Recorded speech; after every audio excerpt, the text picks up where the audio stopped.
Dari data BPS Kota Langsa menunjukkan, laju pertumbuhan ekonomi tahun 2020 mengalami penurunan hingga minus 1,06%. Berikut liputan selengkapnya. Adanya pembatasan aktivitas masyarakat berpengaruh terhadap aktivitas bisnis yang kemudian berimbas pada perekonomian. Badan Pusat Statistik Kota Langsa mencatat, laju pertumbuhan ekonomi Kota Langsa pada tahun 2020 mengalami penurunan hingga minus 1,6%. Sedangkan selama periode tahun 2016 sampai dengan 2019, pertumbuhan ekonomi Kota Langsa tumbuh positif berkisar 4,49%.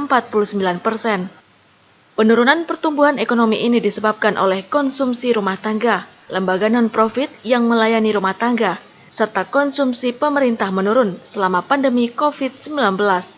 Pandemi ini juga menyebabkan menurunnya pendapatan per kapita rata-rata kepala keluarga.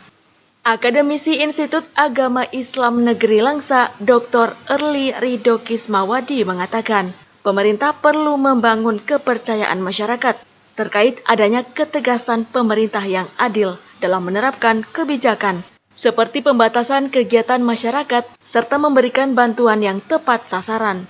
Apa yang dilakukan oleh pemerintah, pembatasan itu bagus, sangat bagus, memang harus itu yang dilakukan. Tapi ya tadi jangan muncul kesan bahwasanya hanya seremonial aja, harus lebih tegas lagi.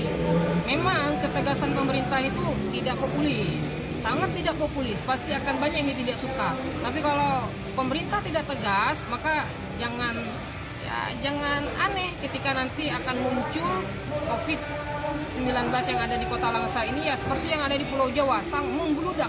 Akibatnya pasti akan sangat fatal bagi perekonomian. Data pertumbuhan dan pendapatan per kapitanya menurun, saya yakin kalau ini hanya seremonial aja, tidak dilakukan secara benar-benar serius, maka akan terjadi penurunan perekonomian yang lebih parah lagi dari sebelum-sebelumnya.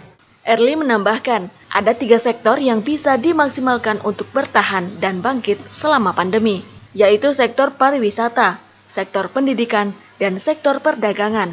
Ketiga sektor ini harus menjadi perhatian pemerintah Kota Langsa karena berpeluang mendongkrak pertumbuhan ekonomi. Adanya perubahan perilaku masyarakat selama pandemi, pemanfaatan teknologi informasi dan komunikasi atau digitalisasi bisa menjadi solusi serta memberikan pembekalan bagi para pelaku usaha. Dari Langsa, Selinovita melaporkan untuk Puja TV Aceh.